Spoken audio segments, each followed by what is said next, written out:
Undang-Undang 10 tahun 2008 tentang pemilihan umum anggota DPR, Dewan Perwakilan Daerah ke Mahkamah Konstitusi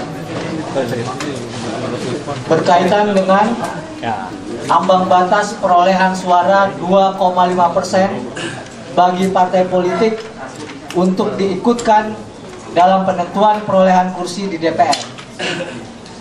YLBHI dalam hal ini bertindak sebagai kuasa pemohon dari forum 22 parpol yang diwakili oleh 10 partai politik, 179 calon anggota legislatif atau calon, dan 234 orang anggota parpol.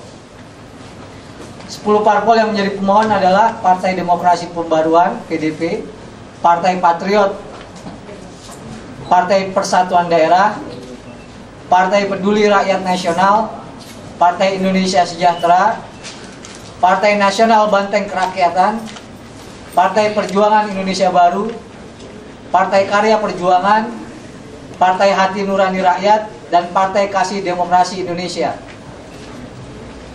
Komposisi caleg yang menjadi pemohon adalah 39 orang caleg PDP, 35 orang caleg dari Partai Patriot, 30 orang dari Partai Pengusaha dan Pekerja Indonesia, 20 orang dari PPD, 11 orang dari PIS, 10 orang dari PNBK, dan 9 orang dari PPIB.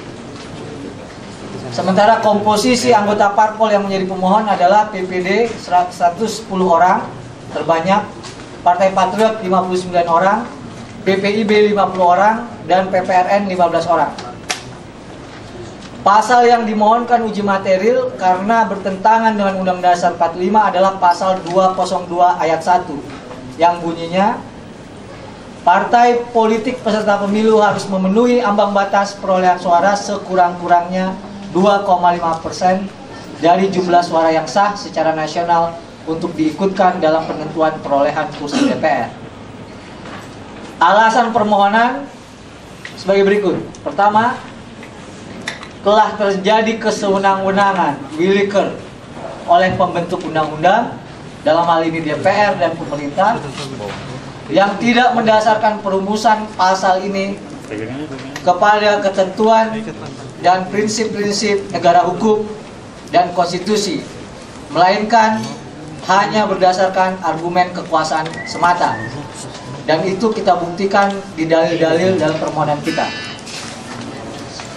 Telah terjadi pertentangan antara parliamentary threshold atau ambang batas dengan asas pemilu sendiri, yakni asas pemilu proporsionalitas keterwakilan dan derajat keterwakilan yang lebih baik seperti tersirat dalam penjelasan Undang-Undang Nomor 10 Tahun 2008 tentang pemilu. Jadi kalau dibilang ini akan meningkatkan keterwakilan, bohong. Suara rakyat yang hangus. Hilangnya suara rakyat sama dengan hilangnya aspirasi pemilih. Dengan aturan yang ada saat ini, maka suara yang hilang sangat banyak, mencapai jutaan. Yang tentu saja harusnya dicegah. Karena aspirasi rakyat itu semakin banyak yang hilang, kita bisa argumen bertentangan dengan jaminan hak asasi manusia, aspirasi masyarakat. Selanjutnya, yang keempat, alasan permohonannya, hilangnya kesempatan seorang calon legislatif untuk duduk di DPR RI karena diusulkan oleh partai politik yang tidak memenuhi persyaratan ambang batas perolehan suara untuk diikutkan dalam penentuan kursi legislatif. Nah, ini juga adalah siasat. Di negara-negara yang menerapkan ambang batas atau parliamentary threshold juga menerapkan apa yang disebut sistem minoritas. Maksudnya apa? Caleg dari satu daerah terpilih, jika ia mendapat suara terbanyak, dia otomatis duduk di DPR RI.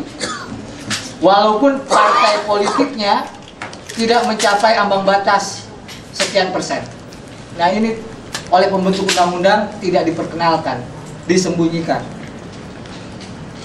Yang kelima, tidak dilibatkannya partai politik persyaratan ambang batas perolehan suara untuk diikutkan dalam penentuan kursi dan pembagian kursi legislatif bertentangan dengan prinsip representasi dan legitimasi anggota legislatif berdasarkan Undang-Undang Dasar 45, sebagaimana telah dinyatakan dalam putusan baru-baru ini, putusan MK perkara nomor 22 dan 24 tertanggal 23 Desember 2008. Diulas, tapi yang paling penting konsistensi MK memang diperlukan. Artinya begini, dengan digugurkannya atau ditemukannya suara terbanyak, itu artinya seseorang yang dipilih langsung oleh rakyat itu tidak mungkin lagi digugurkan oleh partai, ya, hanya karena 2,5% tidak dipenuhi. Saya rasa itu yang penggarisbawahan yang sangat penting. Sesuatu yang sangat tidak adil dan sangat memperkosa hak-hak demokrasi, dan ini juga akan merugikan rakyat pemilih bila mana suara sebuah dukungan yang diharapkan oleh rakyat-rakyat di seluruh Indonesia ini dari daerah-daerah itu tidak sampai ke Senayan, walaupun mereka sudah mendapatkan angka yang memenuhi persyaratan sebagai anggota DPR RI. Jadi